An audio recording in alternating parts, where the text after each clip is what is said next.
भूख लगी है, कुछ खाने को दे। जी मैं अभी आया। वो उठ के स्ट्रीट लाइट के पीछे घर की रसोई से थाली में रखा हुआ खाना लेकर बाहर आया। अब बाबा ये लीजिए। अघोरी उसके हाथ से खाना खा लेते हैं। तूने मुझे खाना दिया, बोल तुझे क्या चाहिए। मैं बहुत गरीब हूँ, मेरे पास कुछ भी नहीं। कोई एक चीज से मेरा क्या होगा, आपको जो समझ आए दे दीजिए। जा, मैं तुझे वरदान देता हूँ। जब भी तू हाथ उठाकर मन में कुछ मांगेगा वो तुझे मिल जाएगा और जहां तू चाहेगा वहां पहुंच जाएगा। और अपनी पोटली से भस्म निकालकर राजू के ऊपर छिड़कते हैं और उस भस्म के धुएं में अंतर ध्यान हो जाते हैं। वरदान तो मिला है, देखता हूँ ये काम करता है या नहीं।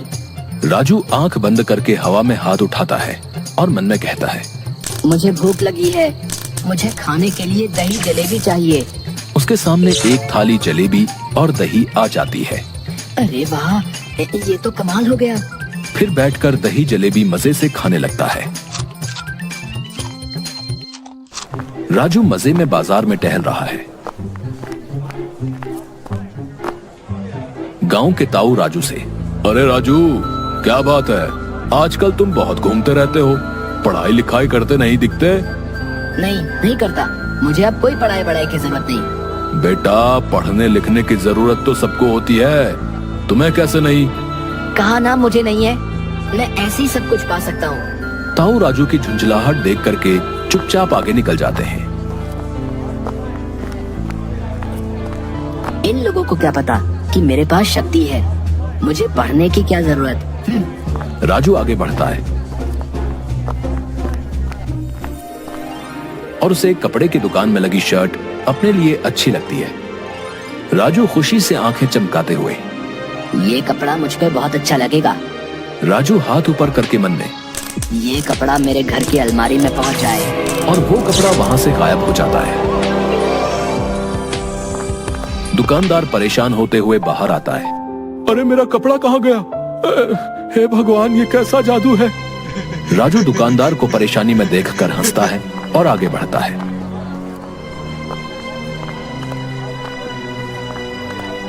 आगे बढ़ के उसे एक जेवर की दुकान में टंगी सोने की चेन देखकर आंखें खुशी से बड़ी करते हुए, ये चेन तो सिर्फ मेरे लिए बनी है। राजू हाथ ऊपर करके मन में, ये सोने की चेन मेरे घर की अलमारी में पहुंच जाए। दुकानदार परेशान होते हुए, अरे मेरा सोना कहाँ गया? हे भगवान, ये क्या हो रहा है? राजू दुकानदार की परेशानी देखकर हंसता है और आगे बढ़ जाता है। राजू अपने घर पर अलमारी से कपड़े और सोने की चेन को निकाल के देखता है। आज तो मजा आ गया, ये सब मैंने ले लिए और किसी को मुझ पर शक नहीं हुआ। मेरी तो मौज हो गई, जो चाहूंगा वो मेरा। गांव के लोग आपस में, पता नहीं क्या हो रहा है, रोज हमारी कोई चीजें गायब हो रही हैं। कल इस गरीब सब्जी वाले की सब्जियां भी अपने आप गायब हो गईं। पता नहीं हमारे गांव में कोई भूत आ गया है लगता है। राजू पास से गांव वालों की बातें सुनकर मुस्कुराता है और मन में कहता है, इन लोगों को नहीं पता कि जिस भूत की ये बात कर रहे हैं वो मैं ही हूँ। फिर मुस्कुराता है। राजू बाजार में जा रहा है।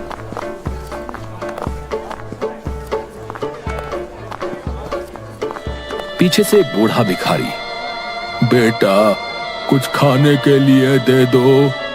तुम्हारे पास देने के लिए कुछ है? मेरे पास बस ये सोने की गेंद है, इसके अलावा और कुछ नहीं। मुझे नहीं चाहिए, आगे बढ़ो बाबा।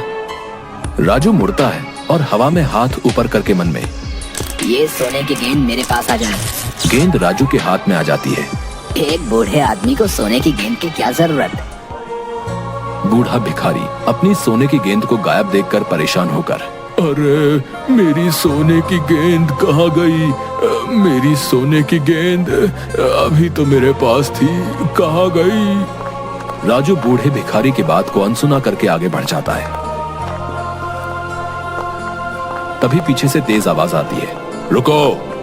राजू मुड़ता है। पीछे वही अघोरी बाबा खड़े होते हैं जिन्होंने राजू को वरदान दिया था। मैंने तुझे वरदान चोरी और दूसरों को तकलीफ देने के लिए नहीं दिया था, मैं तुझसे तेरा वरदान वापस लेता हूँ और आज से और अभी से तेरी शक्तियाँ तुझसे छीनता हूँ। मुझे माफ कर दीजिए बाबा जी, मैं अब कभी कोई गलत काम नहीं करूँगा, हमेशा लोगों की मदद करूँगा। मैं लालची हो गया था, मुझे माफ कर दीजिए। आप जो सजा देंगे मुझे मंजूर है। तुझे तेरी गलती समझ आ गई, इसलिए मैं तुझे इतनी शक्ति देता हूँ कि तू अपनी भूख मिटाने के लिए खाना मांग सकता है। अब जा हिमालय की ओर। राजू आंसू पोंछते हुए। धन्यवाद बाबा, मैं अपना सारा जीवन शिव भक्ति और लोगों की सेवा में लगा दूंगा। तब तक अघोरी बाबा अंतर ध्यान हो जाते हैं और राजू सर झुकाए हाथ जोड़कर वहीं खड़ा रह जाता है।